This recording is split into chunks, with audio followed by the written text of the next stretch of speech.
High বন্ধুরা, সবাইকে স্বাগত আমাদের চ্যানেলে। আপনারা ভালো আছেন? আজ আলুর দমের রেসিপি করে দেখাচ্ছি। তার জন্য মাঝারি ধরনের আলু নিয়েছি। আলুগুলোকে ভালো করে খোসা ছাড়িয়ে নিয়েছি। বন্ধুরা, আপনারা বাড়িতে অনেক রকম আলুর দম করেন, এরকমভাবে একবার করে দেখবেন, ভালো লাগবে।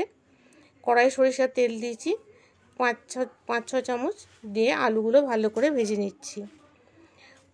আপনারাও বন্ধুরা এরকমভাবে আলুগুলো ভালো করে ভেজে নেবেন।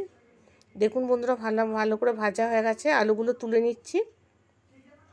এবার ওই তেলে আর একটু সরিষার তেল দেব, দিয়ে 1 চামচ জিরে দেবো আর একটা লঙ্কা ফোড়ন দেবো।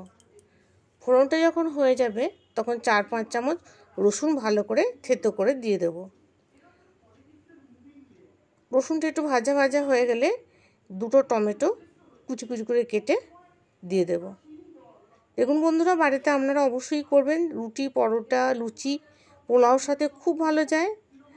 টমেটোগুলো নরম করার জন্য 1/2 চামচ লবণ দিয়ে দেবো আর অল্প একটু চিনি দেবো।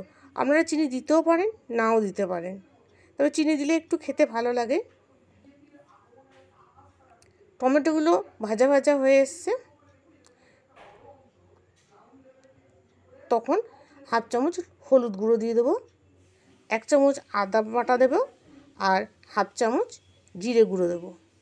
দিয়ে ভালো করে নাড়াচাড়া করে একটু জল দেবো মশলাটাকে কষাবার জন্য। মশলাটা কষানো হয়ে গেলে এর মধ্যে একটু জল দিয়ে দিচ্ছি মশলাটাকে কষাবার জন্য। মশলাটা একটু নাড়াচাড়া করে ভালো করে কষিয়ে নিলাম। আর 1 চামচ কাশ্মীরি লঙ্কা গুঁড়ো দিয়ে দিলাম। মশলাটা হয়েই এসেছে, ভালো করে তেল ছেড়ে দিয়েছে। এবার ভাজা আলুগুলো দিয়ে দেব। যেহেতু আলুগুলো ভাজা আছে সেই জন্য সিদ্ধতে খুব একটা সময় লাগবে না, কারণ ভাজার সময় আলুগুলো অনেকটাই সিদ্ধ হয়ে গেছে। এবার আলুগুলো দিয়ে একটু নাড়াচাড়া করব বন্ধুরা, আর একটু হিং দেব।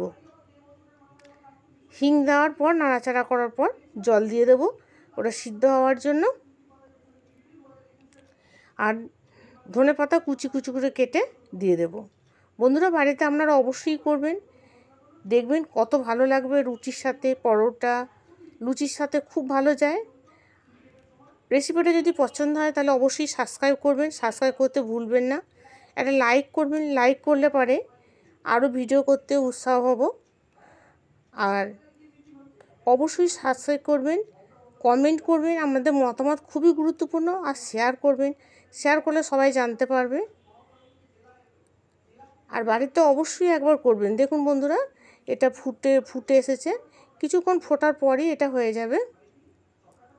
আর আলুগুলো কাঁচা অবস্থাতেই ফুটো ফুটো করে নিতে হবে, যাতে মশলাগুলো সব ঢুকে যায়। আমরা ছুরিতেও করতে পারেন বা যে কোনো ছুঁচ দিয়েও করতে পারবেন, ফুটো করে নিতে পারবেন।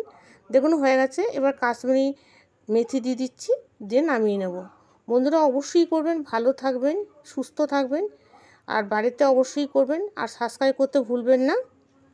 আর খেতে দুর্দান্ত, দারুণ লোভনীয়। নমস্কার, ভালো থাকবেন।